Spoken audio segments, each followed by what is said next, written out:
Anyway, I hope everybody's doing well.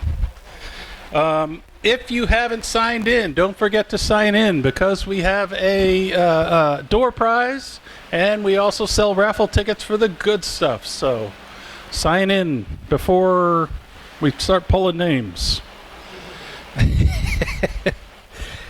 We are having Turning Monday. Surprisingly, it's going to be this Monday. It will be here 7 o'clock. Is that right? Unless they want to start early. Unless anybody wants to start early, and Tom Falcone says, we got to figure out what you want to do. So if you're going to come and you have something you want, I guess the preference is to keep having a hands-on thing. So if you want hands-on experience on the lathe with a couple of experts at your side, that's the way to do it. And if nobody wants to do hands-on, then they'll do a demo. But hands-on is preferred, is what I'm hearing. Let's see. Don't have a ton of stuff to talk about tonight. Does anybody need help with any projects or anything? I'm going to raise my hand and say that I do. I'm pretty sure it's broken because smells like it's burning, but my planer started to go haywire on me. I don't know if anybody has any experience fixing the electrics on a 13-inch planer, but if you do, I would love to talk to you at halftime and get some advice because I don't know what I'm doing.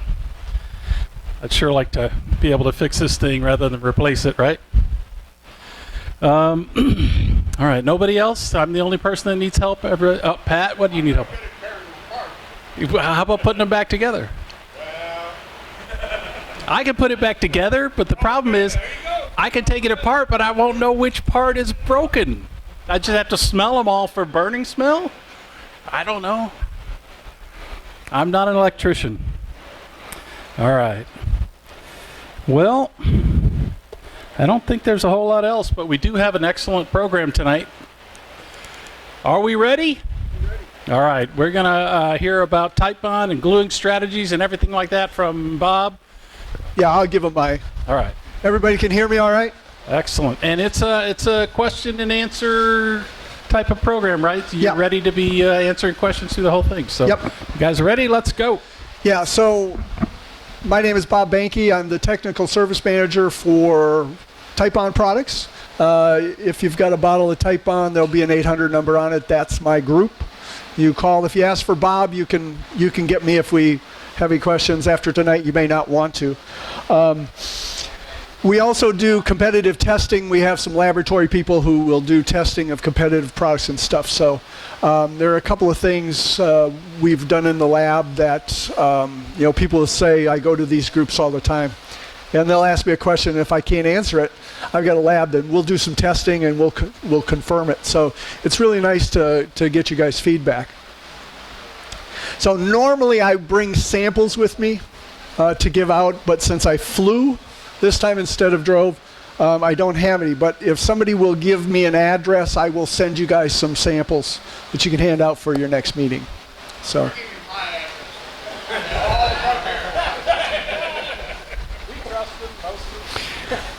All right, so I have a presentation, but the presentation is only to, talk about something until somebody has a question. So this is more of a discussion about what you guys need, right? So my job is to help educate the group because our 800 number, normally when we pick up the phone, they start off with, your glue sucks. And we don't want that to, mar the fact that our glue doesn't. In a lot of cases, it has to do with the process of gluing. And we're going to go through that process. We're going to focus mostly on wood, even though we do have glues that will bond other things. So if you are interested in other adhesives, other glues and stuff, let me know. Raise your hand and we can talk about those. I am a chemist. I will warn you up front that I do have slides with chemistry on them. I will try to go through them quickly before anybody falls asleep. So wood, right? This is the reason we love to work with wood. Easily worked, gorgeous, beautiful. I see some stuff that you guys do. I always like to look at the projects you guys are doing. Absolutely talented groups as I go around the country doing this presentation.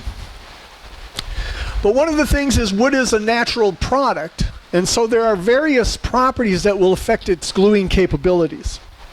So we'll go through them. One of the easiest ones, and one of the calls that we typically get at least once or twice a week is, I need your strongest glue. Well, in a lot of cases, let's look at wood density. This one gentleman who called at one point in time, he said, I need your strongest glue. I asked him, well, what are you gluing up? He goes, well, I'm doing model airplanes. I got balsa wood. And my statement is, if you look at wood density, the lower the density of the wood, typically the weaker the wood is, the higher the density, the stronger the wood is. And so in a lot of cases, especially with model airplanes and balsa, you don't need my strongest glue. All of our glues are going to be stronger than balsa, which is going to break somewhere around 90 psi, right? So when we look at adhesion, what we look at is what's called the chain of adhesion, right? So I've got substrate A, I've got the glue bonded to substrate A, I have the glue itself, then I have the bond to substrate B, and then substrate B. If I have a sheet of steel, I've glued that sheet of steel to a piece of cardboard, at what strength is that going to break? The cardboard, correct? I do not have to be as strong as the steel, because the weakest link in that chain is going to be the cardboard. And so we want to keep that in mind. When you're doing most of the domestic species in the US, in most cases our glues are going to be much stronger than them. Typically you're looking at about 1500 to 2500 psi, and we're talking in terms of shear strength. So you put two boards together and then you're going to break them this way. All of our glues, like Tite Bond Original, is going to be up around 3600. Tite Bond 2 is going to be 3750, and Tite Bond 3 is going to be 4000 psi, and our new speed set is going to be about 4100 psi. As a matter of fact, in testing, we're having problems finding wood strong enough to actually test the glue. So in a lot of cases, we get wood failure. It's not testing the glue. We have to get pieces of wood that when it breaks, the glue line actually breaks and not the wood. Because all we're doing at that point in time is really testing the wood, right? Weakest link in the chain. So we look at what the failure mode is on that. Okay? Moisture content. So if you're using a water-based wood glue, such as Tite Bond Original 2 and 3, there is a certain point at where the wood is going to have enough moisture in it where that water-based wood glue is not going to dry. And that's at 17% moisture content. At that point in time, the wood has enough moisture, it's comfortable with what it has, it doesn't want any more, and if you try to glue that wet lumber together, you're going to have to wait for the wood to dry before the glue actually dries. And around here in the summer, with this humidity, that may be a while. Now, if you are using wetter wood, you may want to switch to a polyurethane glue. Now, we used to make one, our Tite Bond polyurethane glue. It has been discontinued, so I'm going to send you to a competitive product, the Gorilla Glue, the polyurethane amber glue. Those are moisture reactive, so they react with moisture and then they cure. During that curing, they release carbon dioxide. Again, I told you I was a chemist. That's what causes it to foam. It's kind of like a soda that you shake, you let the pressure off, the carbon dioxide comes out and everything foams up. It's very similar to what happens with Gorilla Glue, is that you get that foaming process. And that's not a big deal unless your joints are not very tight.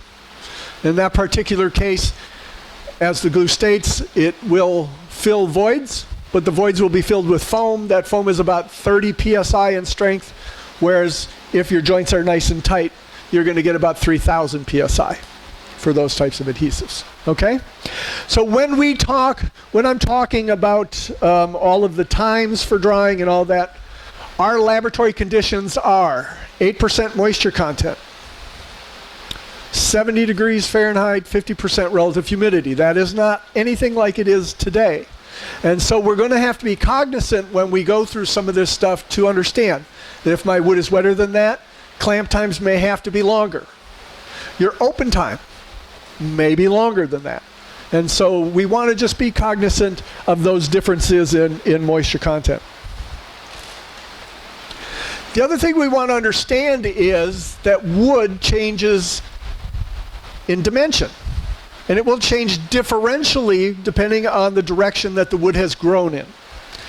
So when we look at the longitudinal direction, which is from the root of the tree all the way to the top of the tree, that direction, that change in dimension doesn't change very much at all. And as a matter of fact, in most cases, we can forget it. It doesn't move that much.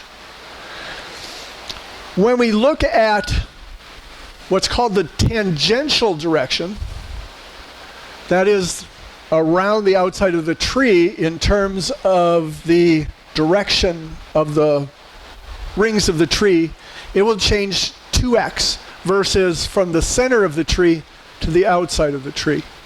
Okay, and that's called the radial direction versus the tangential. And why does that matter? So let's say we're gluing up wood. Our piece in the middle is 10% moisture content, the two on the outside is 6%. Eventually, that wood is going to equilibrate. Here in Florida, the two outside pieces are going to go to 10, right? But in my realm, where we live, typically you're going to get to about 6%. That middle board is going to shrink. And so what you'll end up is with a step joint. And this is mostly what you see if you're making tabletops. They can be very evident. You get the sun glaring in the window, you look down, it was nice and smooth at one point in time, but now it's winter, humidity has changed, and now I got some steps in that board. This is what occurs for that. Okay? The other thing that can happen is what we call sunken glue joints. In this particular case, we've glued a piece of wood together. They're all the same. So we did well on that. But what happens when the glue absorbs, the water absorbs into the wood, it swells the wood along the glue line. If I take that board and then plane it or sand it before it has a chance to dry out, I will have a nice flat surface for a while. Once it dries, what's going to happen is I'm going to feel, and I don't know if anybody here, you feel the glue lines with your finger. Has anybody done that? Well, what you're feeling in most of those cases is that the wood that has swollen, that you've shaved off, now shrinks. The problem is plastics, which the glue is basically it's a polyvinyl acetate plastic, doesn't shrink and swell with moisture. And so what you're feeling is that glue line is actually at the same height at what you had sanded it. It's just the wood has shrunken around it. And your finger can feel a nub of 0.02 of an inch. So it doesn't have to be a lot of shrinkage. The other thing that can occur, and this happens a lot up in Minnesota, in areas that get very cold in the winter, and then when you heat your house in the winter, if you're not supplying humidity in there, the wood will get down to, in some cases we've seen as low as 2% moisture content. So let's say you do everything right, you wait the correct amount of time, but winter happens and now the wood shrinks. What will happen is the glue lines, again, will stay the same size that they were, but the wood will shrink, and you will feel a ridge of glue. This is normal. To fix that, you have to understand, and if you're making furniture that's going to go up north or go to Arizona, you're going to have to be cognizant of this. Because being along the coast area, you get very high humidities that you're not going to see inland. And so this can happen. So what you want to do is make sure that your wood is conditioned to the moisture content that they're going to see in use. Or, now that you understand this, you can talk to your clients and say, listen, this may happen. And what's nice about that is when you do say that to a client that this may happen and then it does, even though you may not have done it correctly, you become the expert at it, right? So now they go, he's good, because he knew. And in some cases, that can be so severe that you get a white stripe down that board because the finish has actually popped off of the wood. So now this shows a plain cut board, right? So when we talked about shrinkage, right, of the wood, we know that the wood will shrink twice as much in this direction as it will in this direction, right? So a plain sawn board in this particular case will shrink in this direction more than in thickness, right? And so actually the top here, which has more growth ring than the inside of that, this side will shrink more than this side, and so you'll typically get cupping. And the cupping will tend to be opposite of what that grain pattern is. It can be no time frame at all. It just depends on the differential in moisture content and humidity. Right? So as the moisture changes in the wood from when it was milled. Right? And so if I mill this, and I think probably your wood in here is probably going to be close to about 11% moisture content in and out here, right? And so if I send that to Arizona, because somebody just bought a $15,000 table, right? It's going to equilibrate to their moisture content, and they will see their boards either huge cup if they're all in the same direction, or you'll see a waviness if you've changed it over time. Now, a lot of people say, well, which is the best way? Should I stagger them like that in terms of grain? And my statement is, you can, but then you're going to get the waviness. In a lot of cases, some of the people will say, put it all in the same direction. You'll get a big cut, but that's a little bit easier to hold in place than seeing that waviness on the table. So again, different ways of looking at it. Is there ever a correct way? Does everybody do their woodworking the same? No. So it just depends on what you're known for, what you're looking for, and that. Now, if these were quarter sawn or rift sawn boards, that grain would be going up and down, right? And that up and down motion would be following this grain pattern there, and so a rift or quarter sawn board will actually shrink in thickness more than it will in width. And so the grain direction makes a difference in how you want to be looking at designing your furniture. And being able to reduce what some of this is occurring in terms of changes in dimension as you're trying to hold this board in place. Now the other thing about wood, and I think you guys get some of the tropical species here. Yeah. So you'll run into some woods that can be oily. Has anybody here worked with ipe? So a few of you guys. So a lot of things you'll see on the internet, they'll say you cannot glue ipe. And I can absolutely tell you they're full of crap. You can. The problem is you got to get rid of the oil so that the glue has something to bond to. To do that, we recommend wiping with acetone. Okay? With ipe, you'll end up wiping, and use a white rag so that you can tell when you get it clean. When that white rag comes back clean, you're good to go. Put the glue down right away. That glue, which is water-based, will keep any oil from wanting to come back to the surface. So you don't want to take a break at that point in time, even if your arm's a little sore from wiping. You want to get that glue on and get it bonded right away. Now with ipe, you will give up well before the oil gives up, and you'll glue it up anyway. And in most cases, the more oil you get off the surface, the stronger that bond. Now a lot of people will tell me that, well, wood glues work by bonding into the pores of the wood. Who agrees with that statement? Raise your hand. You've heard it. Well, if that was the case, what would be your strongest bond? End grain would have the most pores that you would bond, right? But that's not the case. The issue is that glues work by bonding cellulose. And again, I'm a chemist, so I told you and I warned you up front that this was coming. So what wood has is cellulose, and what cellulose has are these groups here. Those are called hydroxyl groups, oxygen, hydrogen. Oxygen loves electrons. It's going to pull the electron right off of that hydrogen, and the hydrogen's like, take it, I don't want it.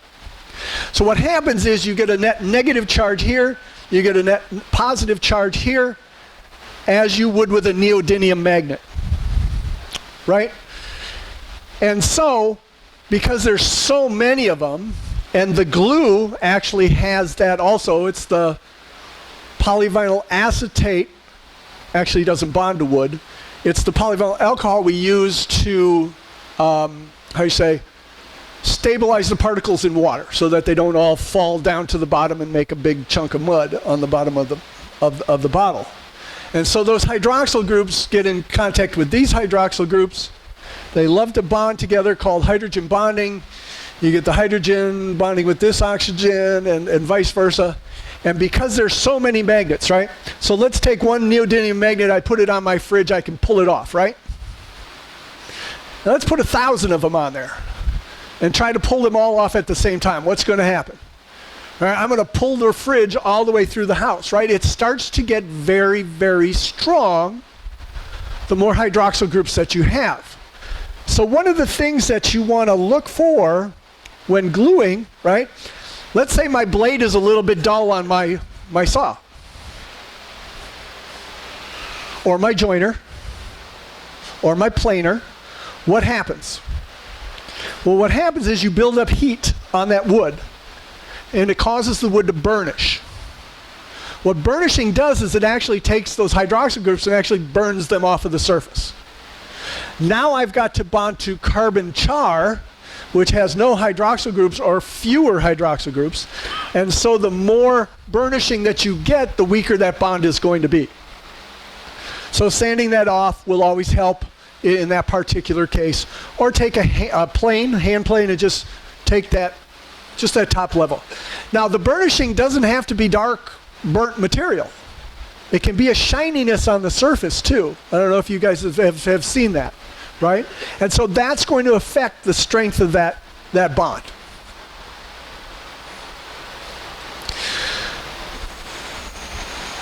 We can't see it. Anyway. Here's a picture you can't see because for some reason it doesn't come up. So has anybody seen any like black glue lines show up? So in some cases, if you've got iron, and this is a little more noteworthy on oak, certain oaks, when you glue them, the glue lines will just turn black.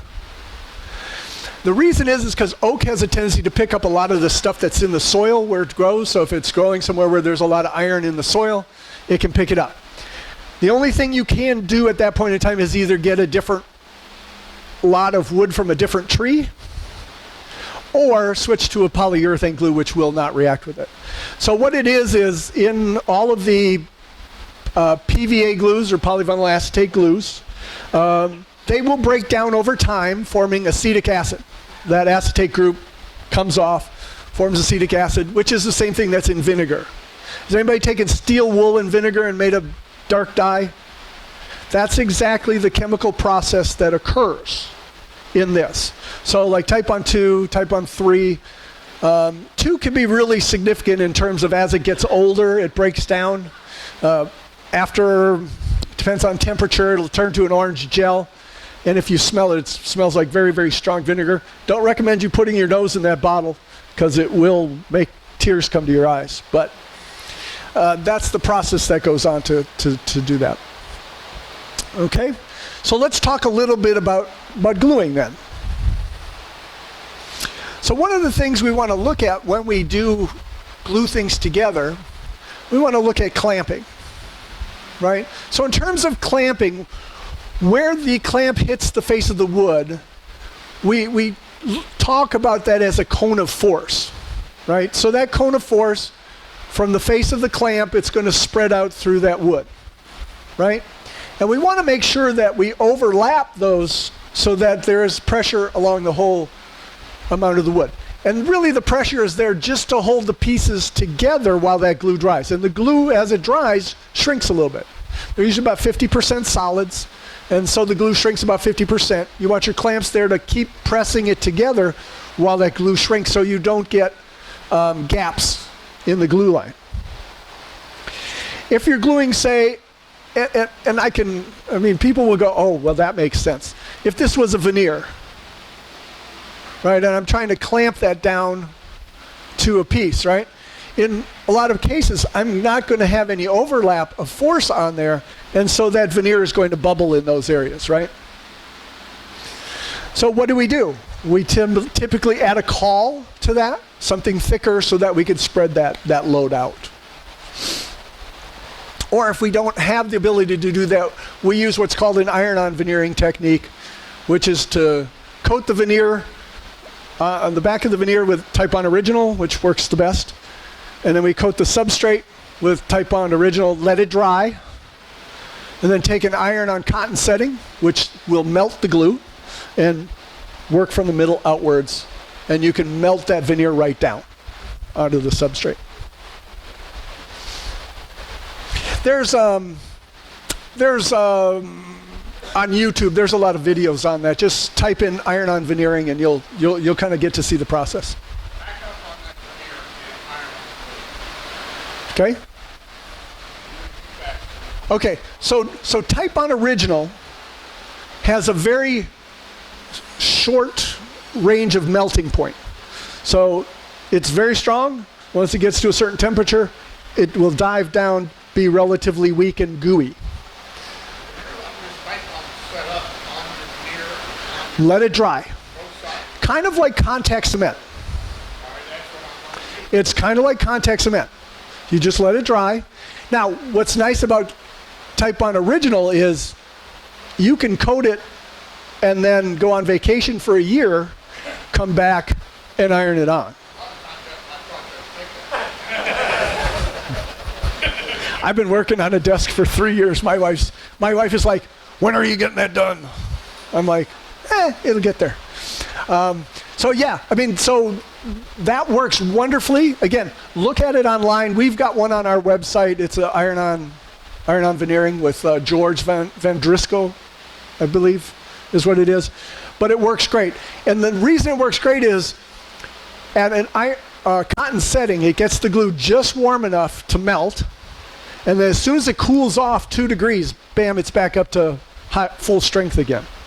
And so as you iron it on, as the iron moves off of that surface and cools off a little bit, that's bonded right to there and it won't move. So the Tite Bond is not going to stick together without heat. That is correct. So you have adjustment, you can adjust it. Right, you have one shot. One shot, yeah. So that's why if you don't have a press or anything like that, and the other problem with contact cement is over time, it'll deteriorate. Whereas with the Tite Bond Original, it's been out since 1965. We've had no failures with PVA glues. PVA glues have been out since the early 50s, really, but they were horrible glues at that point in time. But they're still holding stuff together. So they don't degrade over time like the contact cements do.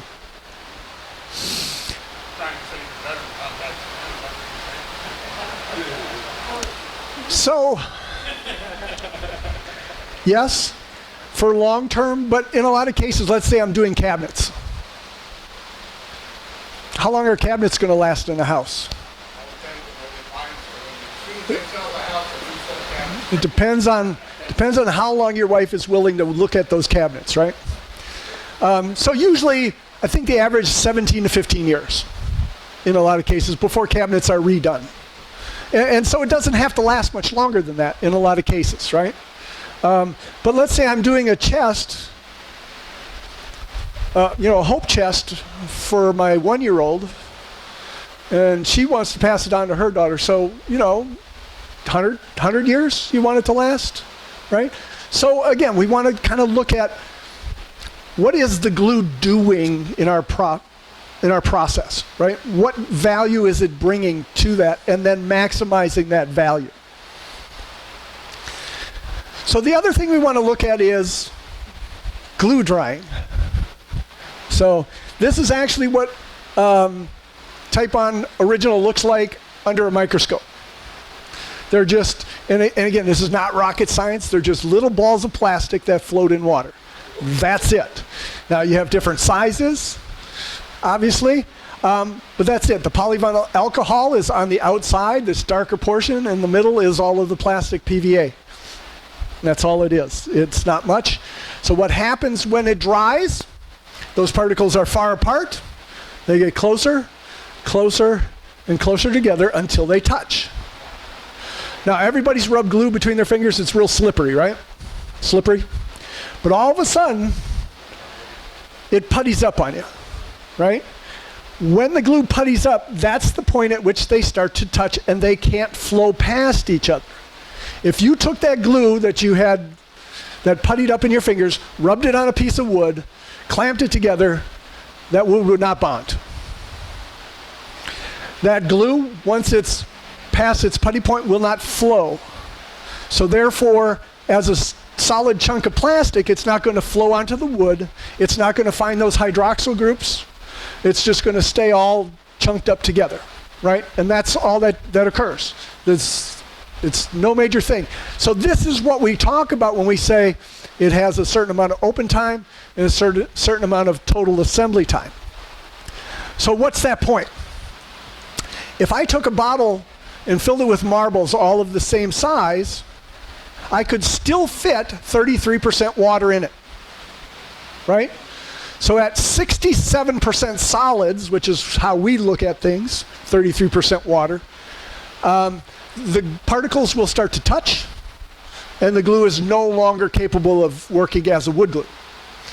And as you get further past that point, your bonds become less and less and less strong. So most of the wood glues that we have are about 50% solids, so you have about 17% water to play with. Has anybody used our Quick and Thick, which comes in the silver bottle? So a couple people, and it sets quick because it's at 60% solids. So I only have 7% water to play with at that point in time, and that's why it sets much quicker. So when we look at open time, when we have the open time, which is the time we put the glue onto the wood, a few things are happening. One is that the water is evaporating from the surface. In this environment, maybe not so fast, but at 50% relative humidity, yes. The other thing that's happening is the water is getting wicked into the wood, right? So everybody who has put glue on wood has kind of rubbed it with your finger and you felt it kind of draggy, right? Initially draggy. At that point, the glue is already forming a puttied surface on top of the wood, right? So you have to add a little more on top of that to get it to flow. As long as you have a layer of glue that flows, you will get a good bond, okay? But once it gets to its putty point, then it cannot flow and mix together. What will end up happening is you will trap air pockets into the wood. Those air pockets are like foam. Foam is always weaker. And so therefore, stress concentrates in those foam bubbles and causes it to shatter in the foam bubbles. And so that's why you want to make sure that you have that layer that works.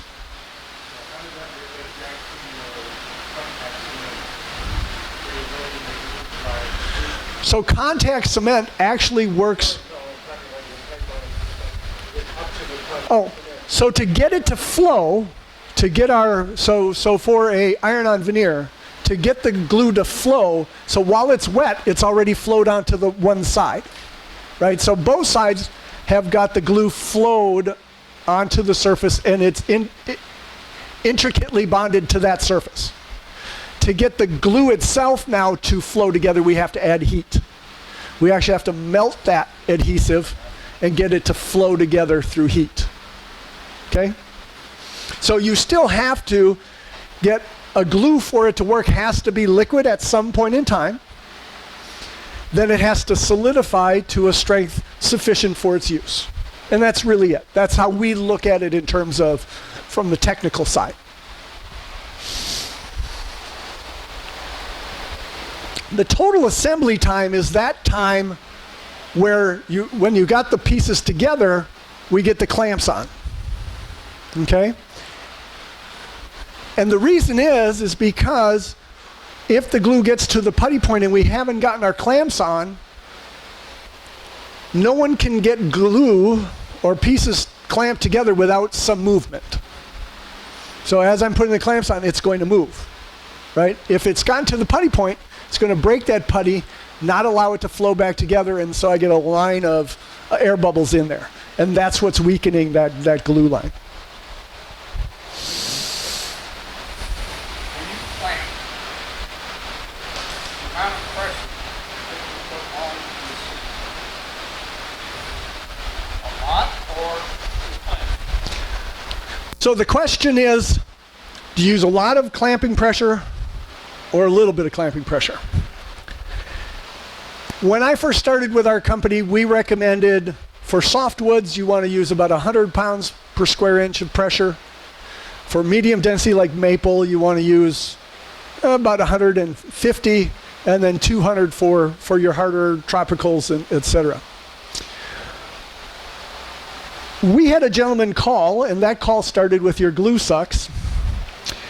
He was gluing Jatoba together, and he would use a lot, and Jatoba is Brazilian rosewood, or cherry. And he was getting failures. And he's like, I've done everything right, I don't know. So we had him send his wood in and we did a test. So that test was, we took his Jatoba, we took some maple, and we took some poplar. Softwood, medium density, high density wood. And we clamped them all at 3 different clamping pressures. One is we took a 5-pound weight, put it on the sample. Worked out to be about 0.6 pounds per square inch clamping pressure. Then we used for the next one, we used our recommended pressure. And for the next one, we went up to 1,000 PSI in a carver press. What we found was that in every single instance, the 5-pound weight made the strongest bond. Regardless of the wood. But the differences depended on the softness of the wood. So with the poplar going from that 0.5 pounds to the 1,000 PSI, we really only lost about 10 to 15% of the strength of the bond. With the maple, we lost about 25 to 30%. With the Jatoba, we lost between 50 and 100%. And so, excuse me. And so we've changed our, our recommendations. Our recommendations now are use the least amount of pressure it takes to get your wood together. Now, if you're like me, your joinery isn't very good, so you end up with a lot of pressure anyway. But our recommendation is use as little as possible. The better your joinery, right, the less pressure you're going to have to put on there. And it kind of makes sense once you think about it, is better joinery tends to make better joints, stronger joints anyway, right? So if my boards are nice and flat when I'm putting them together, they tend to stay together and don't want to split off at the ends and stuff, right? So again, better joinery. Who here is a one-sided gluer? Two-sided gluer? Raise your hand. You guys are all correct. So there is no best way of gluing. There are advantages and disadvantages to each one. If you want to have invisible glue lines, you have to be a single-sided gluer. And the reason for that is as soon as you put the glue on the wood, it starts to form a glue line, right? That wood soaks up the moisture out of the glue and gives you that puttied glue. So if I'm a two-sided gluer, I'm getting 2 glue lines forming, and then when I put it together, you're going to have a lot more squeeze out. And by the way, we thank you for that.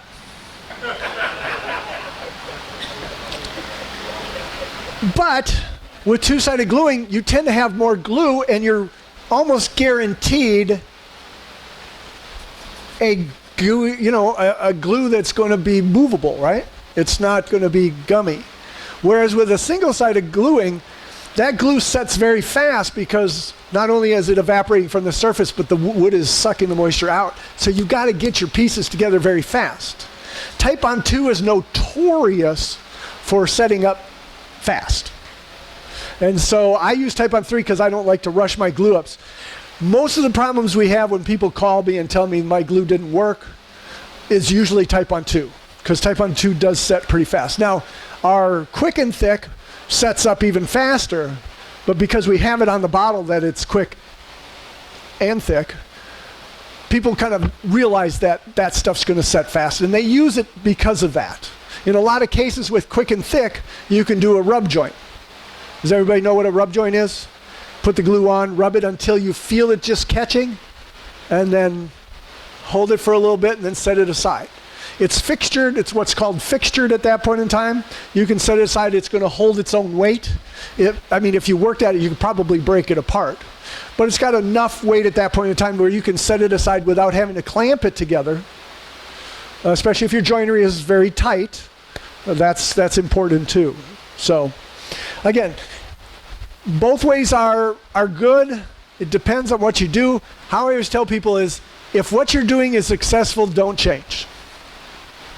But if you start running into problems, start looking at some of this stuff we're talking about, that could be the cause of some of the failures that you're running into. So let's talk a little bit about assembly glues. So the top on the list there is a mortise and tenon joint. Probably one of the most difficult joints to glue. Okay, it is the most difficult joint to glue.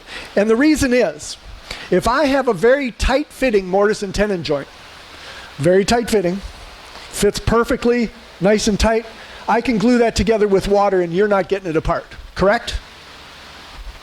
And why is that? Because the wood will swell, right, once the water gets in it. That mortise is going to shrink, and that tenon is going to swell, right?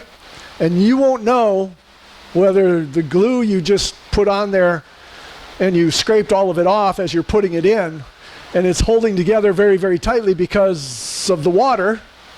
So how long would that joint last? That water joint? It'll depend on the thickness. If it's 8/4 versus 4/4, right? Till it dries out. And then it's going to fall apart. But with a mortise and tenon, that's the middle of that piece of wood. How long will it take to air dry that? In some cases, pretty long. You won't know. So the issue there is, let's say I have a tight-fitting one I put glue on and then I hammer it together. I've scraped most of the glue off. Is it being held together because of the glue or because of the moisture? A lot of cases you don't know. Pinning it will give you a mechanical bond. But let's say you want to hold it together with just glue. How would you do that? Let's say your mortise and tenon is very loose. Again, I use water-based wood glue. Swells up, feels okay. And then as the glue dries, the problem is that it shrinks. And so now I get gaps in there, right? And a mortise and tenon, especially in a chair, that's going to see racking forces on it as people lean back on it. Any movement will start to break fibers, which will then cause more fibers to break, which will cause more fibers to break, which will cause more, until failure of the joint. Chairs tend to be one of the things that people have to repair more often than any other thing. And that's what we get calls on. How do I get, can I glue joints that have glue already on them? And the answer is yes, but it's going to be less than, say, wood-to-wood bond. Okay? So with a mortise and tenon, in a lot of cases, probably the best thing is to make it a little bit loose and use an epoxy. Now when the epoxy cures, it doesn't shrink. It's 100% solids. It will fill in all of those quirks and crevices, and once it cures, will dry very hard and will form a very tight bond and will support that joint all the way through. Now epoxies are a pain in the butt to use, and you have to mix them very, very closely to the mix ratio. Chemical wise, how it is we look at it this way. An epoxy is two different molecules. One molecule has two male ends on it. The other molecule has two female ends on it, and they link together as they cure, forming larger and larger and larger and larger chains until it solidifies as a plastic or a solid. If I am off by one molecule, let's say I take one molecule out of that, the molecular weight is now half, right? Because I can't put the two chains that are growing together into one big chain. And so mix ratios become very, very important with epoxies, and you want to make sure you follow those closely. But they tend to be probably your best bet in a lot of cases with mortise and tenon joints. Again, you cannot clamp, in terms of clamping, you cannot clamp an epoxy joint. You clamp an epoxy joint and all of that epoxy will then ooze out of the joint and you'll end up with a starved joint. So you want to fit them together nicely, make sure they're square, put a little bit of pressure on them just to make sure they don't rack or move as you're putting the other joints together. But typically epoxies will bond without any clamping whatsoever. So let's talk about a dovetail. I have seen people take dovetails, work diligently to get glue on every single surface, and then put them together. What does a dovetail joint do? A dovetail is a mechanical joint, is it not? Right? So wherever the force is, as long as you got your pins and tails correct, which I don't always get, but as long as your pins and tails are correct, all of the force is going to be mechanically locked in a dovetail. What's the glue there for? On a dresser drawer that I've dovetailed together, the glue is really there to keep your son or whoever's going to take that dresser and try and pack too many socks in the drawer, which is going to push the sides out, right? That's the only thing the glue needs to do. You can tack them together by just putting glue on actually one or two of the pins or tails, and it'll glue together and it'll hold, because the wood will break in that particular area before, and there's not a lot of force in there. So again, let's look at what are these joints that I'm doing and what is the glue doing in a lot of cases with these joints, right? Tongue and groove, typically you want to get, so a lot of these joints are designed to get more and more surface gluing than end grain gluing, right? Because end grain doesn't have the strength. It doesn't have the amount of cellulose on the end to bond to. And that's why you want to increase the amount of cellulose or side grain or face grain, which is loaded with hydroxyl groups, than say the end grain. Because the end grain is like bonding to straws. There's a lot of air there. There's just not a lot of substance to grab onto. And so all of these joints, so again, quarter blocks, tongue and groove, you want to get as much glue surface as possible. So let's talk a little bit about dowels, biscuits, and dominoes, right? Now, if you're doing end grain to side grain, the dominoes, the biscuits, and the dowels, great. Let's get a bunch of glue on there because the glue has got to get as much surface area as possible. But let's say I'm using the dominoes in a tabletop. Do the dominoes add any strength to that system? Absolutely adds no strength whatsoever. As a matter of fact, you actually decrease the strength of that joint because you have just cut out some of the center of that board, and now as you flex it, I only have to break through half of that board instead of all of the board, say if I did a edge-to-edge bond, right? With dowels, the dowels, because the grain direction is opposite that other one, they break through actually at a relatively low strength through that surface. Because normally you're cutting what? About a third? You end up with about a third of the thickness of the board where that dowel goes in, right? So I don't have to break through a third of the board through the dowel. So again, Note that these are there a lot more for alignment purposes, and that's great because that gets you your parts together quicker, which will give you a lot less failure point from getting past the open time and the total assembly time. So that's good. Don't get me wrong. But what I'm saying is, don't work so hard on getting glue into every one of those pieces because they're not adding that much strength to the system anyway. Right? The other part of this, and I've seen with these big dominoes that people put in there, they put a lot of glue in there. If you look down a table at some of those times after the table has a chance to dry out, if they've sanded it enough, you'll see every place where those dominoes or biscuits are in because there's a little hump or a little depression wherever those are, right? I don't know if you guys have seen any of that in the past. But remember, water-based wood glue is going to swell the wood, and then you're going to sand, and then it's going to shrink later, right? So those can occur. So all I'm saying is just look at what the glue is actually doing. Use the glue effectively in your total design of the joint and the strength that that piece that you're making has to do, right? Because that's why we choose the joinery. The joinery is there, what we decide to put in, because we wouldn't in a chair do an end grain to a side grain. There's not enough strength there. That's why we have to look at different joinery that goes in there. Now, is that perfectly fine for a picture frame? Or say if I'm gluing a door frame across there, just gluing the end grain onto the top, say a top frame? Yeah, absolutely. There's not a lot of force on there. And I don't know if you've seen there's a YouTube guy who took this and did end grain, and then he broke the board, and it's like, the wood's... It broke the wood, right? So if you look at his test, the direction he breaks the board is the grain of the wood is actually weak in that particular case.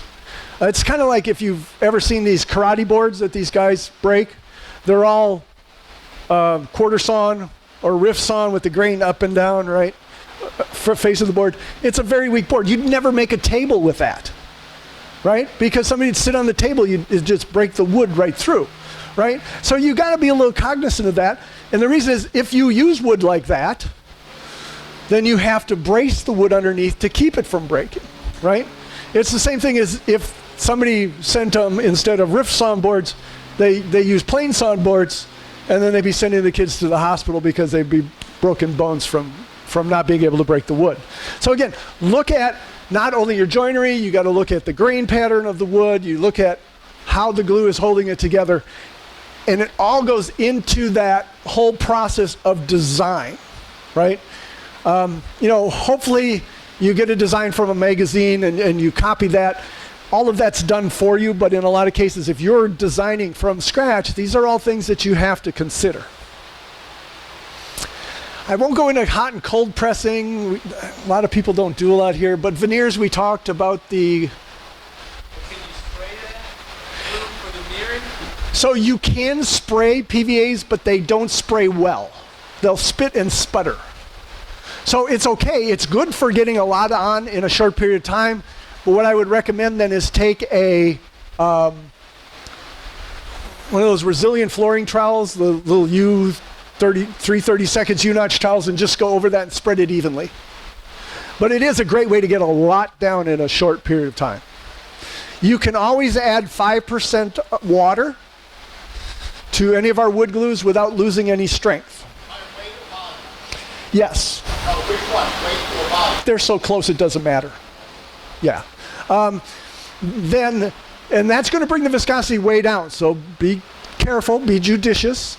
If you need more water in, every 5% after that will reduce the strength by about 10%. So just a note. In a lot of cases, like I said, if you're gluing balsa wood together, you could probably dilute it down pretty far before it would start failing on you. So we've talked about end grain again. These are just pictures of end grain. There's not a lot of cellulose there, right? You see a lot of cellulose along these edges. Now, does it bond mechanically? Yeah, a little bit. But the amount that it's bonding is usually about 20%. And again, that's going to depend on the particle size. If the particles are so large that they don't fit down there, they're not going to give you much mechanical bonding anyway, right? So our quick and thick, we renamed our no run, no drip, or our miter glue, or it's now our quick and thick. It's the same formula we've had since the 1960s. It's just a thick formulation, high solids, so it doesn't, as you clamp stuff together, sometimes on the end grain, it'll just all suck down the end grain and you'll end up with a kind of a starved joint. The quick and thick is designed not to do that. It's very thick. Does give you thick glue lines, but it'll bond up to about 3,000 psi. Normally I give samples out to you guys. Our new one is Speed Set, which is quick and thin. So it's same high solids. But that one is actually our strongest glue at 4,100 psi. This will get up to about 3,000. Again, in most cases, for what you're using it for, it's going to be fine. On end grain, I've done it, and it seems to work a lot better. So I'll go and take glue, put it on there on both sides, let it soak in, and then re-wet it, and then glue it. You know, Yep. let it kind of dry a little bit, not a lot, not totally. You're not applying heat, Yeah. but it's kind of filling in with the wood. So what we did was we tested that versus just gluing it up regular. Actually, the way you describe, actually, you lose about 10% strength.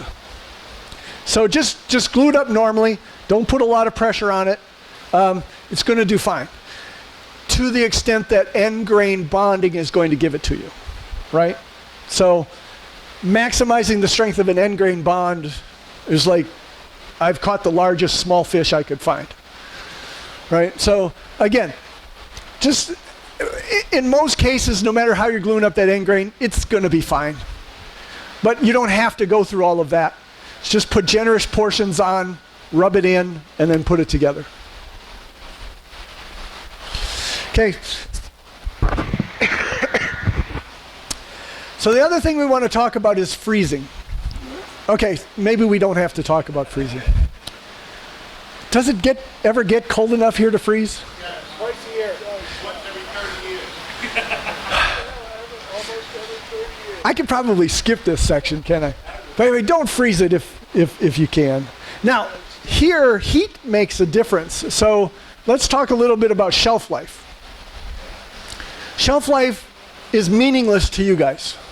Makes a big difference to my company, though.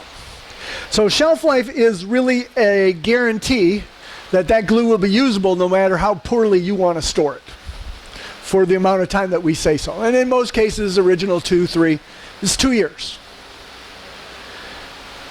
Now, for non-reactive adhesives, those adhesives that are not water resistant, the usable life, which is what you care about, right? You don't care about my shelf life because hopefully you're not storing it in poor conditions that's only going to last that long. So what you care about is the usability of the glue. So the usability of non-reactives or non-water resistant adhesives are usually up to about 10 years. So if you've been throwing your Tite Bond Original away because it's 2 years, I got to throw it, don't throw it away.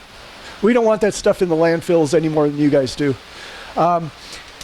If you're ever unsure, we all have scrap pieces from the projects we're building, right?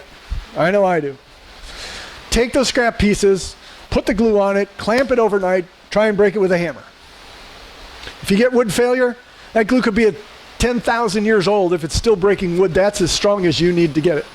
It's breaking the wood from your project, right? Tite Bond 2 and 3 is a little bit different because they're reactive. And so there's a chemical reaction that goes on that gives it its water resistance. That chemical reaction is induced by heat, which is going to be important around here. So if you store the Tite Bond 2 and 3 in hot conditions, above 70 degrees, you may get 2 to 3 years of use out of that before it gels on you. And Tite Bond 3 is notorious for getting really thick just before it goes bad. Tite Bond 2 seems to remain usable, and then all of a sudden the next day you go in there and it's turned into an orange gel and you can't use it. Now, what I will tell you is that's in hot conditions, that'll be 2 years. Normally at room temperature, usually about 4 to 5 years it takes. If you refrigerate those glues, if you refrigerate 2 and 3, it'll remain usable for over 10 years. Yeah. So tell your spouse you need a glue fridge, even though the beer might be in there. It's a glue fridge, hon. That's right. I'm trying to help, all right? Trying to help. But anyway, so again, don't worry too much about the glue, because a rule of thumb with glues, if it comes out of the bottle, you're halfway there, right? If it's coming out of the bottle, that's a good sign. Normally, when the glue goes bad, you're not getting it out of the bottle, and if you're forcing it by adding water and stuff like that, typically, I wouldn't recommend that. At that point, the glue's a lot less expensive than your wood, a lot less expensive than all your time that you're putting into that project. Just get you another bottle. We don't have to talk about chalk temperature. Well, maybe a little bit, because it does get a little bit colder. So here's the formula for Tite Bond Original. I'll wait. All right. It should be long enough. So we talked about the wood glues. They come together. What they have to do is they have to melt together into a film to form a strong bond. And what we call is this coalesces into a film. And here you can actually see these are the larger particles and some of the smaller particles in there. So they all kind of get together and then they melt together. With the chemicals we put in there while it's wet, that can occur at mostly room temperature. Every bottle will have a temperature on it of which, if you use it under that temperature, the bonds will not melt together. Now, once the glue is fully dry, then you need to get it above the 250 to 280 degrees that the PVA actually melts at. Okay? So what happens if you are above that temperature, and I believe Tite Bond 2 is 60 degrees, and I know it gets lower than 60 degrees here. What will happen is the particles will not melt together, and they will form weak attachments together. And so in a lot of cases, the bond can fall apart on you. So you want to just note that. I mean, Tite Bond 3 will go down to 40 degrees, which is probably no colder than any of you guys do shop work. Actually, the wood, since it's a mass flow, the wood tends to warm it up very quickly. Because you're putting such a thin coat on there, it's going to quickly get to the temperature of the wood. And especially since then you're going to sandwich it between two pieces of wood, and now it's being warmed up from both sides. That typically not, it doesn't hurt it to warm it up and then put it back in the fridge. So usually it'll be okay. So, and that works well, because it can be a pain when it's slipping all around on you. So yeah, salt's fine. We've done some work on that. It works fine. But what I will say is that if you're going to go after a water-resistant bond, putting a water-soluble salt in the middle of that bond is probably not going to help its water resistance. So for Tite Bond Original, any of those, or something that you're not going to want water-resistant, yeah, fine. But I'd be a little cautious of doing that. I mean, I've seen people use sand, real fine sand. Again, what the sand is going to do is hold your pieces apart, so your glue lines are going to get thick on you, too. So again, note what the glue is trying to do, and work with it. Okay, we talked about sunken glue joints. We talked about clamping time. So when we look at clamping time, right? So the glue itself will go through what's called a curing curve, right? So let's say I have a graph. Here's the strength axis from 0 strength up to high strength. And here from 0 hours to 1 week, because that's what we get to test to. Our ASTM testing allows us a whole week to test it at strength. Okay? So when you first put the glue on, it has 0 strength at 0 hour, right? And then depending on the type of glue, whether it's fast setting or slow setting glue, that strength will either go up very quickly for fast setting glues, or it will take its own sweet time to build strength. Tite Bond 2, Tite Bond Original, fast setting. After about 30 minutes, you're up around 20% of its full strength. In a lot of cases, if you're looking at Tite Bond Original at 3,600 PSI, 20% of that is going to be 700 some PSI. in a lot of cases, if you're gluing poplar together, it's going to start breaking wood after 30 minutes, right? So if you're looking at maple and stuff, I mean, it may be a day or so. So we typically say clamp for 24 hours if you want a guarantee. Because if you're calling me, you're wanting a guarantee. I have seen people take Tite Bond 2 out of the clamps in 15 minutes. And it's fine. So as long as your wood doesn't want to be warpy and twisty, right? Because that's what clamping is to hold it together during the drying process to get the glue strong enough to hold wood that doesn't want to stay together, right? If I have no force on a nice tight fitting joint that isn't going to want to warp or twist, how much clamping time do I need?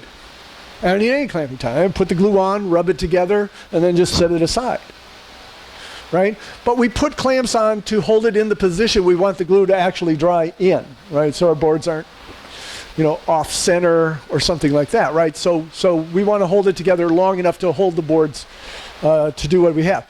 Now, if say our board has a slight crown to it, right? We're putting clamping pressure on the ends to try and get it together, but note that in the middle of that board, where the crown's coming together, I may have pressures exceeding the 1,000 psi, which is going to cause the bonds to be relatively weaker.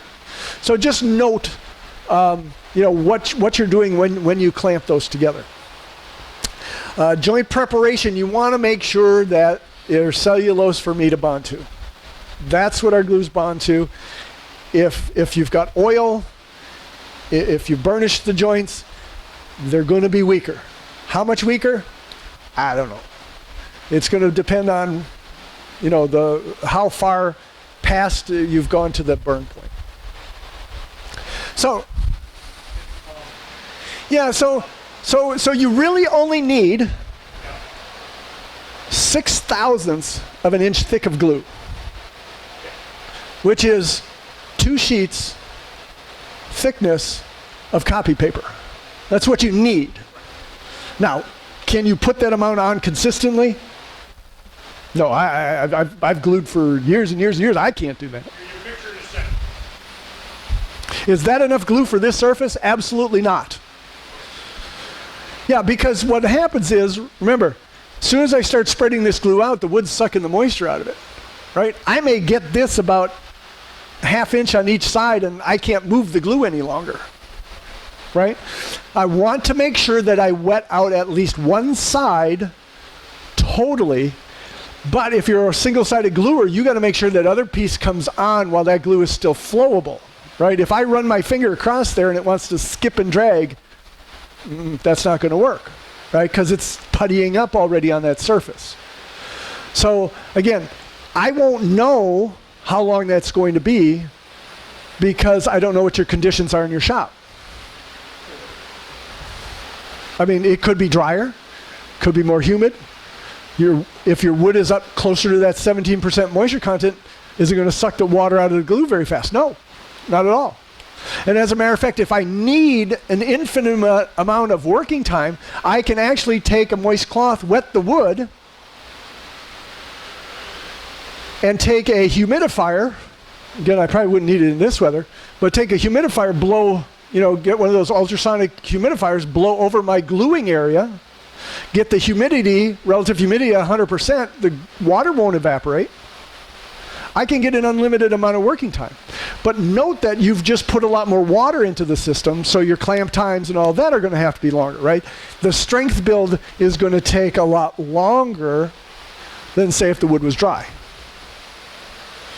So again, once you understand the principles of what the glue is doing, now it makes a little more sense in, it is kind of an art, but it's only an art because there's so many variables, right, that you have to kind of take into consideration as you're gluing up and for how long you have to clamp it and stuff. So as we move, this is actually the presentation that I give. Everything before that was so that I could explain everything that I'm going to give you in the next 5 slides. So, and we've done most of this stuff. So what you want to do is a dry fit. And a lot of people will say, well, gee, why would we do that? And the reason is because the most calls that we get on our helpline is how do you get things apart? I've either put it in backwards, I've put it in sideways and stuff. And what I will tell you is, in a lot of cases, depending on what type of joint it is, what type of glue did you use? Is it water resistant, heat resistant, solvent resistant, shock resistant? Because these are some of the things that we could use to get it apart if possible. And then some joints are just going to be a lot more difficult. This is a pinned mortise and tenon. How would you get that apart if you glued that in wrong? Right? At that point, you're cutting new joinery, right? Again, in some cases, we're just going to have to tell you no. Now, let's say I glued it together with a CA glue. CA glues over time get very brittle. Now, I could take a ball peen hammer, just pop that joint real tight, and that thing will just fall apart, right? And that's why we don't use that for wood that moves a lot, say for exterior, because that glue will get brittle over time, and any movement of that will pop that joint. Tite Bond 3, Tite Bond 2 are very flexible adhesives. They're very soft. And that's why they work great outside, because as that wood dries out in the sun, gets wet from rain, that wood is doing this, right? Well, Tite Bond 2 and 3 is soft enough to soften as it gets wet, allowing those joints to expand without much stress on the wood, and then getting hard again once it dries out. Polyurethane glues are very brittle also. Not as bad as the CA glues, but they can put a lot of force because they don't expand and contract with moisture like the PVA glues do. And so eventually they can erode the joints, especially for exterior work. So again, just a little bit of note. But basically you're just going to end up wrestling with the joint. And in some cases, we're going to say sorry. Now this goes back to the question whether you can re-glue it or not. Once you do get it apart, can you re-glue a PVA glue? And in this particular case, we took Tite Bond Original and 2 and then an epoxy. And in one case, after we took it apart and let it sit for 17 hours. So we took the pieces apart, let it sit overnight, then glued them back in the morning.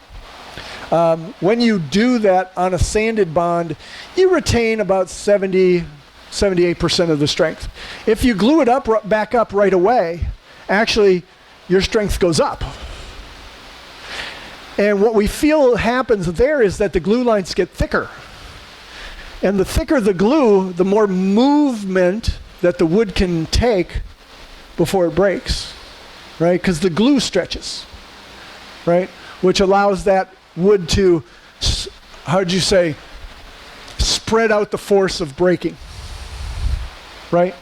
So if you re-glue it, like I said, I'm telling you, these glue bonds look horrible, right? I mean, you take something that's been glued together for 5 minutes, break it apart, and then with Tite Bond Original, it takes a bit to take it apart. I mean, there's a bunch of glue in there, and then you're putting glue over the top of that, and then pressing it back together. Those glue lines look horrible. You can see them. But don't worry, they're strong.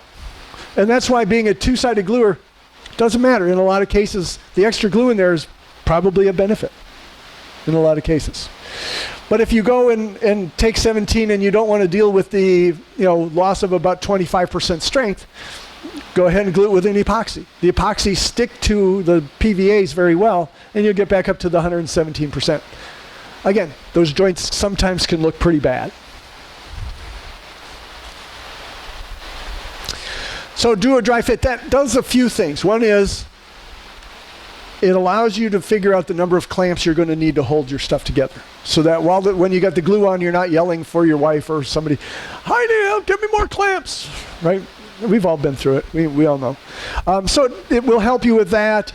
You want to check the moisture content of your wood. Who has a moisture meters here? So some people.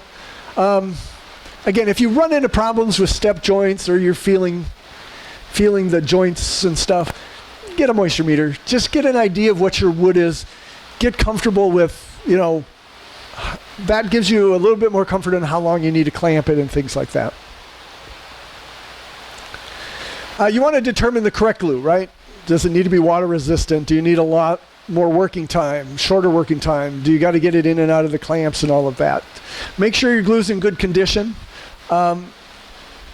again, you're ready to glue, and then you go to take your glue and you start squirting it out, and you get about 5 inches of glue down, and then the glue turns into a big chunk of goo and stringy and all of that. That's not the time for that. Just check and make sure. Especially with our extend glues, they will settle. So you saw the big particles versus the small particles. Those big particles have a lot of mass with very little surface area. It's called surface area to volume ratio. So those big particles will want to settle very quickly.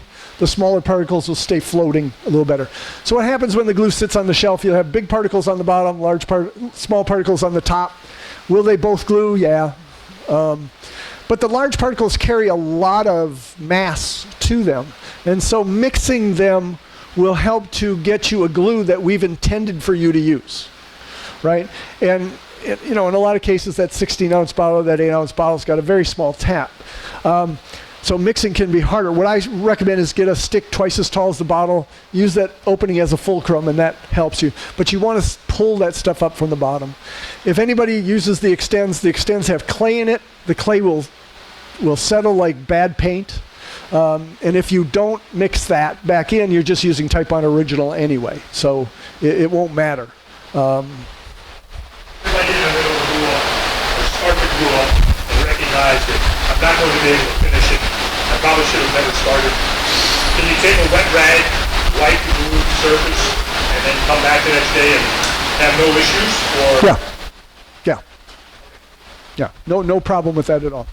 Again, as long as you have a surface that has enough cellulose, if you wipe it off, in a lot of cases the particles will just wipe right off the surface. If you take a 220 grit sandpaper and just sand it, that usually will get that surface stuff off. Otherwise, you may lose 25% of the strength of the bond.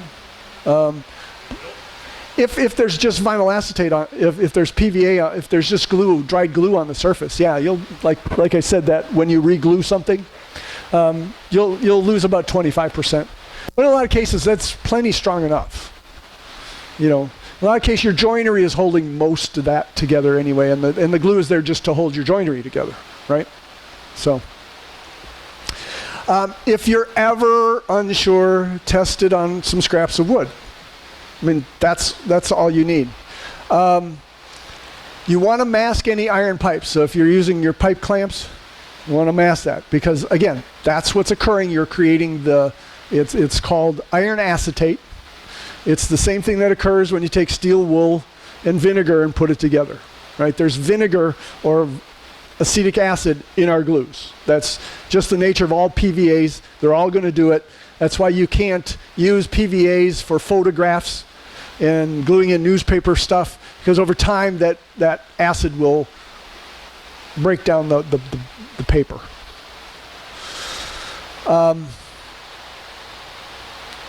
Then you want to get clean up. When you spill glue on your clothes, keep the glue wet. Once it dries, then it becomes more of an issue. But if you keep the glue wet, they're just particles that are floating in water. You can continue to dilute it until they're pretty much gone once it's wet. If it dries, you can use a mixture of acetone, water, and vinegar. Acetone, water, and vinegar will always soften any water-based glue, and that includes construction adhesives too, as long as it's water-based. With like Tite Bond 2 and 3, which is water resistant, it'll actually soften those, and then you just scratch it off what has softened, soak it again, scratch, repeat as necessary. If your piece of clothing goes into the dryer and gets above the 200 and some degrees temperature where it melts it into a solid chunk of plastic, you're toast. Nothing's going to get that out. Wear it proudly, that's what I say. Wear your glue proudly. Well, you might have no idea how that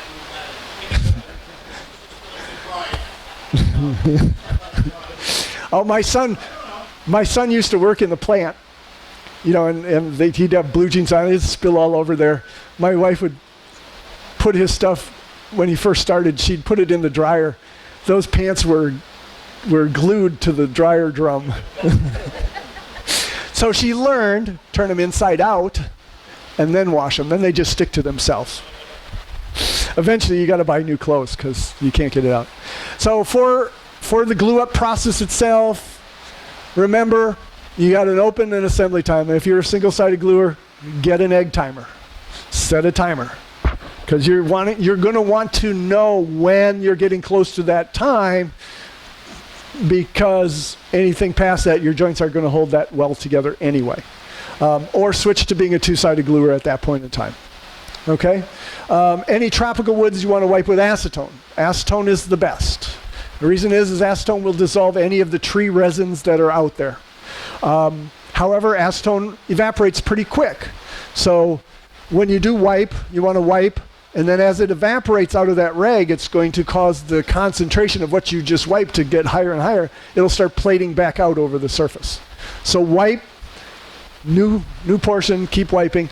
Once the rag is clean, then put the glue on. You want to use about 250 square feet per gallon, which is about 6 mils is what we talked about. Very small amount. Most people use more than that. Again, not a problem. We enjoy that. Put wax paper down on anything that you don't want it to stick to. So if you got cauls over the top for your boards to make sure that they're flat, just wrap them in wax paper. Or take candles, melt the paraffin wax, and then brush them on the sticks. So it won't stick to polyethylene. That's what the paraffin wax is. And then the last part, which is the difficult part for a lot of people out there, give it some time to dry. Now, if you want to, so we'll get calls of people, okay, so the sunken glue joints, how long do I need to wait? And my statement is 3 weeks. And they'll start coughing and saying, there's no way I'm not going to wait 3 weeks. I said, well, you called me for a guarantee, right? I said, well, if you want a guarantee, that's what I'm telling you. Now, if you want to wait 1 day, about 50% chance of that occurring. If you wait 3 days, usually about 85, 90% of the time you'll be okay. 3 weeks, I've never heard anybody have a problem. So I'm going to keep with the 3 weeks, just so you know. So that's it. Questions? So, yeah. So what we think, so for high clamp strength for starved glue joints, what we think, because in this kind of goes back to when you have the real thick joints that are actually stronger. I think what ends up happening is like sealant. Let's say I put sealant in a crack, right? But I don't want much of a crack, so I leave a 1/16 of an inch to put the sealant in. Well, if I have movement of a certain amount, that 1/16 of an inch sealant, which is a 25% sealant, only can handle 1/64 of a movement before it's going to break. Right? So the larger the gap, the more movement it allows before it gives up the ghost. So we think that if you get too thin of an area of glue, that wood is constantly wanting to move, right? And so that normal movement is going to cause the joint to fail because there's not enough there to allow for stretching. So let's talk a little bit. He's bringing up what's the best way to clean out squeeze out. So typically what we recommend is wait 20 minutes for the glue to putty up. Once it's puttied, it can't soak into the surface any longer, right? It's just going to roll on the surface. So it may look awful when you're cleaning it up that it's spreading all over the place, but just note it's just surface and it sands off very easily. That's our recommendation. Now, we saw a video from Harp Designs, which did the stuff for Fixer Upper. He was doing a solid maple. It had to be 8/4 maple top, and he had dominoes and all that, and he's spreading glue all over the place, and he's got squeeze out all over, and we're rubbing our hands together, go, go, go, go. But then at the end, he kind of holds up a hand, and somebody from off screen throws a rag at him, and you can hear this thing just slap in his hand because there's so much water on it, and he starts wiping away. And normally our thought process is, oh, you're going to get the glue soaking into the pores and it's going to give you a difference in terms of its sustainability. So we decided we were going to test it. So what we did was we took walnut, and we did a couple of things. One is we did our wait 20 minutes and then scrape it off. Then we took that sopping wet rag and we wiped it. Then we took a rag that wasn't so wet that we squeezed the water out of it and then wiped it up. And then we left it sit overnight and then scraped it with a scraper. What we found was, so then for testing, what we did was we removed the glue and then sanded, and then we put mineral spirits on the surface to see if it affected the, quote, the stainability of the wood or the finish of the wood. What we found was that sopping wet rag was actually the best way of taking it off. So just note that the glue really doesn't, quote, soak into the wood. It really only goes in, if you look under an electron microscope, and you can see these on the internet, say how far does glue soak in? It's usually about 1 to 2 thousandths of an inch. It's not much in a lot of cases. But the glue is designed to stick to the wood very, very well. So for testing on the amount of sandability, what we did was we took a random orbital sander, put a 5-pound weight on top of it, and moved along the glue line for a minute. And then in minute increments. What we found was the one that we wiped with the sopping wet rag, we really only needed about 45 seconds of sanding before it was ready to stain. With waiting 20 minutes, it was right at 1 minute. So they're very close, and we're kind of sticking to it just because, I don't know, there's just something wrong about putting so much water on a piece of wood, at least the way I look at it. But if that's what you do on how you get rid of it, again, don't change anything that you do if it's working for you, from what I've said here. If it's working for you, it's okay. But if you see that you're running into some issues, then kind of note, well, what could be happening? And again, if you have any questions, there's an 800, my number, my business card is on the back of every bottle. That 800 number rings to my department. And ask for Bob, you'll get me. Otherwise, we've got a couple people pretty well trained. They can answer your questions too. So. So hide glue is a different kind of animal. Down south here, with high humidity, I would never use it. It is not humidity resistant. As a matter of fact, I took some hide glue. You can use it as kind of a hygrometer, kind of tell you how wet or dry it is. You put it on a piece of paper. Hide glue shrinks as it dries. So as it dries, that paper will curl up into a tight little roll. And then as the humidity goes up, it'll curl back out. The air conditioner went out, and this is Ohio, in the summer one year. And it was humid enough where that re-liquefied and ran right off the paper.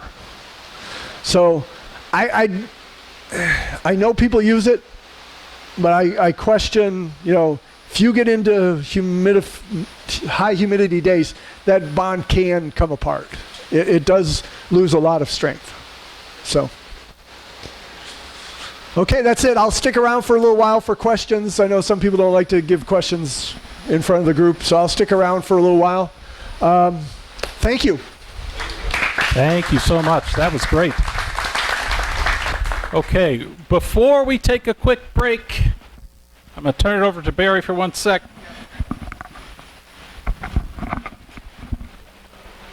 As some of you know, this is going to be my last meeting. Unfortunately, due to a family situation, we have to move back to Pennsylvania. We're moving next week.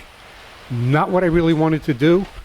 I'd rather go after hurricanes than snow, but I have no choice. So I'd like to thank everybody that has provided some really good information over the years to me. I've learned a great deal. I hope from time to time I've contributed a little bit myself, but I will continue to watch the videos as they're posted on the website and just try and keep in touch that way. Thank you all, and goodbye. All right, let's take a break. If you came in late and did not sign up on the sign-up sheet, Kevin. All right.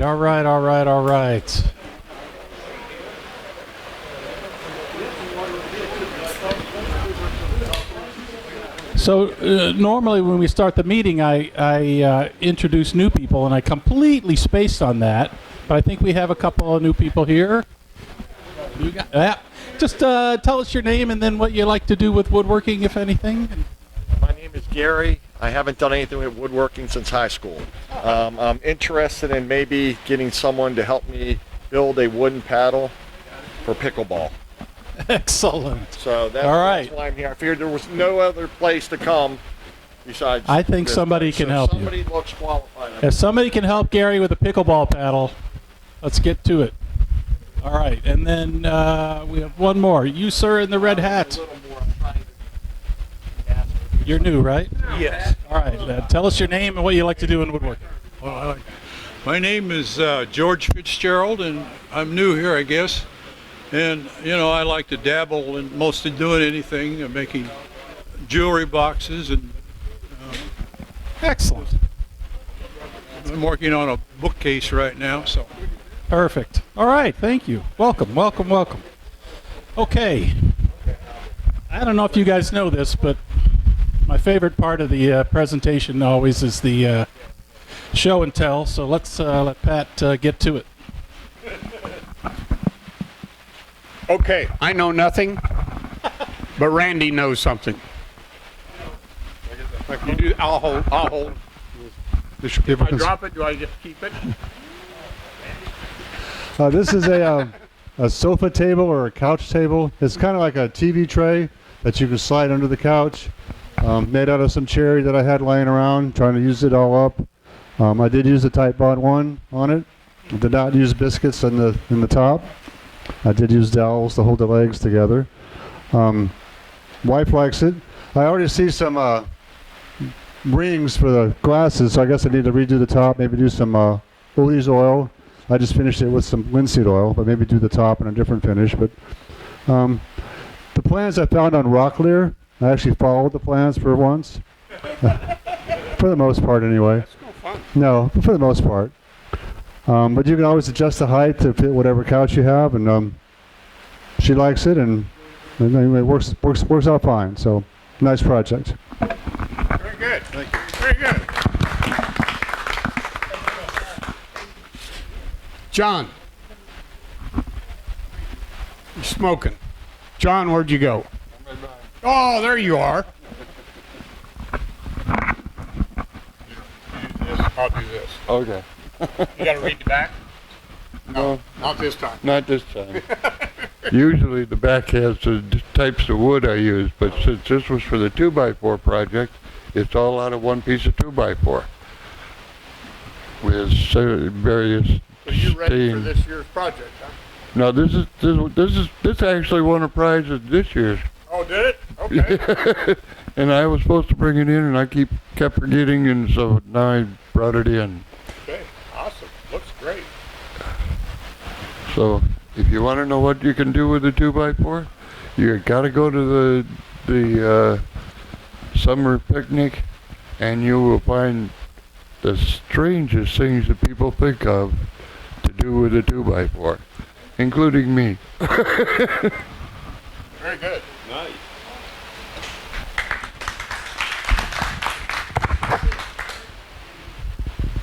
Don Allen. Oh yeah, yeah. I get to play with it. You talk. I don't know. Huh? Okay. I've been here about 3 months, and this is one of the projects I'm working on right now.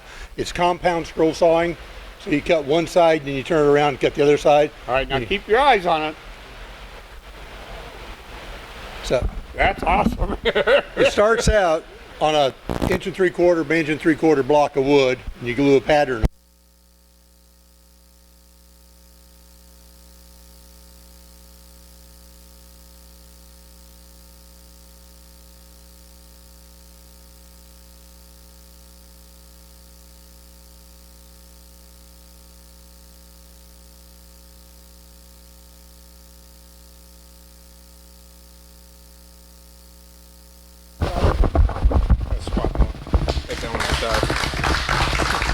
Oh, we're good. I think that battery died. Oh, battery died. Somebody died. Wasn't me. Oh, Doc, come on.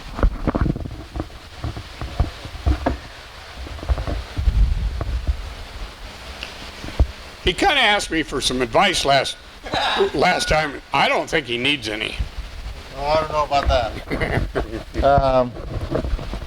Yes, this gentleman challenged me to make something with epoxy. And a little monotone on the colors, even though I did try to mix two colors. I used some sherry that I was given from another member here, and it came out all right.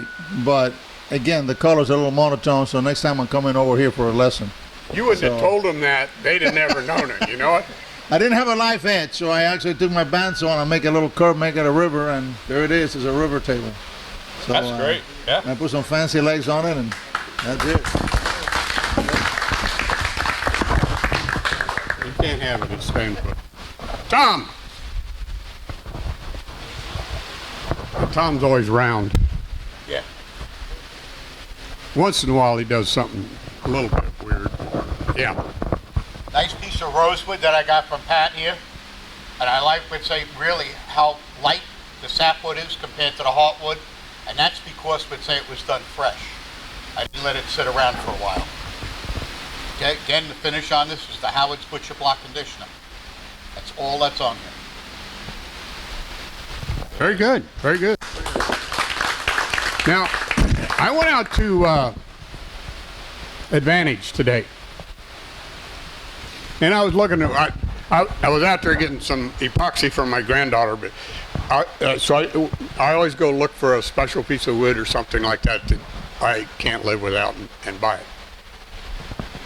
Do you know what this piece of wood's worth? About 25 bucks. 25 or 30 bucks.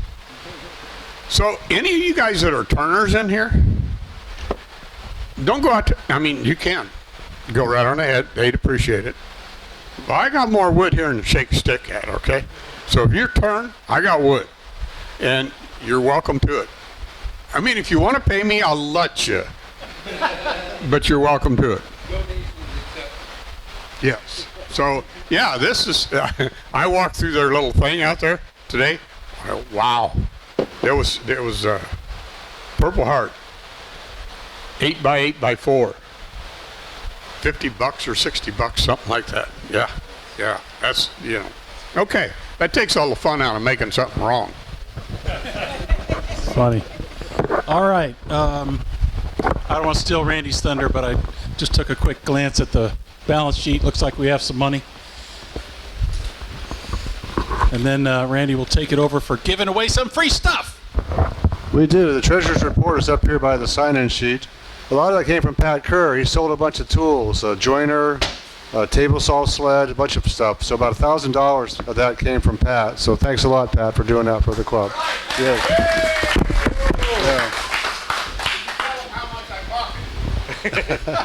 I don't know. Probably none. Okay, so what are we doing first? The raffle prize. We'll do the raffle prizes first. Get out your tickets. Get your tickets out.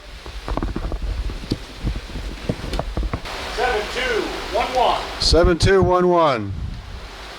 7211 right here. Woohoo! All right, Randy. Boy. Randy, pick one. Which one? Oh boy. It's only one once. I don't know where I put mine on this. Here we go. 7243. Oh, come on down. 7243. Very good.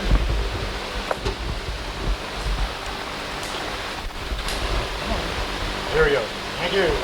Next one is. You check. Got these clamps, corner clamps, or some hold down.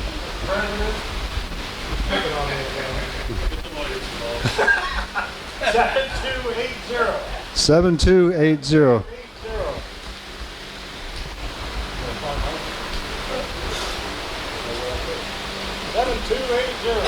And we have a winner. Oh, Bear. Come on down, Barry. Got it. Check it out. Make sure you just know. It's in Spanish. I can't read Spanish. That's Japanese. I got the plate. You got some clamps or some little holding. 7212. That's me again. I'll pass. Okay, pass. Oops. Uh-oh. That's 2 tickets. Here we go. 7263. 7263. 7263. Is that Mike? Woohoo! That is Mike. Okay. All right. All right. Way to How many more go. we got? That's it for the That's it. for the raffle prizes. All right. Very good. Now we'll do the attendance prizes next. All right. All Here right. we go. We have 30 people in attendance today. All right. We put 30 in. The 30 balls in. The first one is 13. Number 13 is Alvin Castro. Alvin. He marked the balls.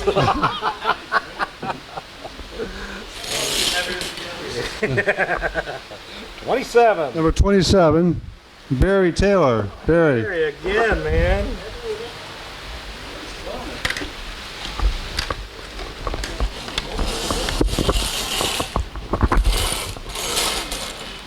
Here we go. Number 2. Number 2, Scott Wood. Scott, our cameraman.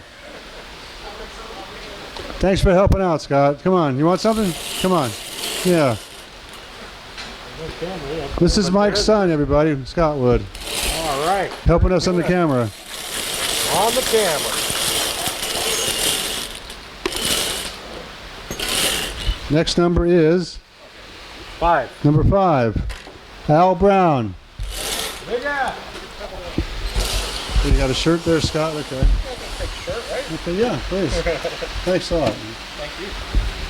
Al? No. No? Okay. Number 12, Greg. Oh, yeah. 18. Number 18, Jeff Smith. Big Jeff. You need more tools, Jeff. Come on, you need more tools. You sure? Got some sandpaper? Okay. Thank you, Jeff. But needs more sandpaper. 29. Number 29, Gary, our guest. Gary. All right. Yeah. How about that?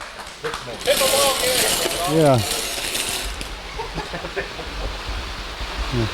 Help yourself, Gary. Number 20, Barry. Barry Meyer. Barry. Meyer. Oh, Barry Myers. Yeah. You left? Okay. Almost on the floor. Number 3. Number 3, me. Okay, me. I'll pass. Yes. 7. Number 7, Bud Smith. Where's Bud? Bud, where are you? Yeah. You still here? No. Restroom. Took off too, huh? 25. Number 25, Al Blair. Alan. Where'd he go? He's back in the back there. Hiding again. 23. Number 23, Todd Jones. Todd. Oh, down top. Hey, Todd. Still got quite a few left, huh? What about 13 door prizes today?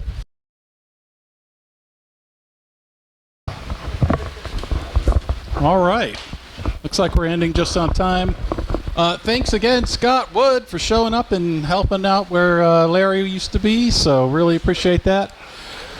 All right. Anybody, anything? Otherwise, get out. If you want to help break stuff down, we don't have Larry here today, who's the master of it. So any help is appreciated. Put chairs back if you borrowed a chair. I got a question. Oh, we have a question. Well, last time we were here, we asked where we did good, and somebody did the place down by Service. Oh, that's right. I went Did there. anyone go down there and see? I did go down there. The guy's got a lot of wood, actually. And they were working on a project, like he and another guy were actually like building something when I was there. So I felt like I was kind of intruding, but he took time off and he's like, here's all the wood. It's a couple trailers full. And he's got a whole lot more stuff to saw because he's got his own saw down there. So it's worth checking out. Yeah. So. Those of you who remember Floyd, he has, you think I got a lot of wood, he's got more. And he's got it stuck in his shop, and his wife called me a week or so ago, and she's coming back to town, and she would appreciate it if we'd get rid of the wood. So he has bishop wood. Now the wood is not 100% dry, okay? It's all 4/4, so it's 3/4 of an inch to 3/4 of an inch thick, and it's all rough sawn. So anybody that wants some bishop wood, make sure you say something, because if I don't get enough people that really want it, I'm going to help her out. I'm going to get it out of her house, but it's going to go to the dump because I got enough wood. Okay. Do you know what bishop wood is? I haven't looked like it. What's it for? Bishop wood is, when it's done, it's almost like walnut. It's that beautiful. Yes, it is a beautiful wood. When you cut the tree down, it's red as all get out. It is absolutely beautiful. But I don't have any bowls left, but it'll finish a nice light brown. It's some beautiful wood. There's no ifs, ands, or buts about it. It'll make a nice project like that little desk. It does a beautiful job. It's real nice stuff. So I turned some of that. this is all most of it's boards, and I moved every one of them. So I know, yeah, there's a lot of them there. Let me tell you. Most of them are boards, 4/4. Okay, and 12 foot, 10 footers, and he's got some circles. I think some 36-inch, I think about 3 inches thick. Yeah. So when she gets back, she's going to call me, and we're going to move it. So if you want some bishop wood, if you don't say nothing, I didn't say you. The machine's real nice. It finishes real nice. It's very stable wood. If you like the look of walnut, you'll love this stuff. Yeah. Okay. Yeah. It'll make nice furniture too. How long do you guys drive first? Will you contact you, or Pardon? how are you gonna work this? Just go over with I'll just go down and get it, and I'll bring it here. And about the first meeting, if it doesn't all disappear, I'll make it disappear. Okay? Yeah. But it's not dry. It takes a year to dry a 1-inch piece, and this stuff is not much more than 3 or 4 months old.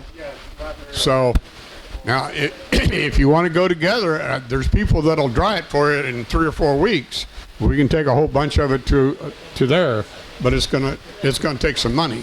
Okay, I don't know how much, but yeah, it'll take some money.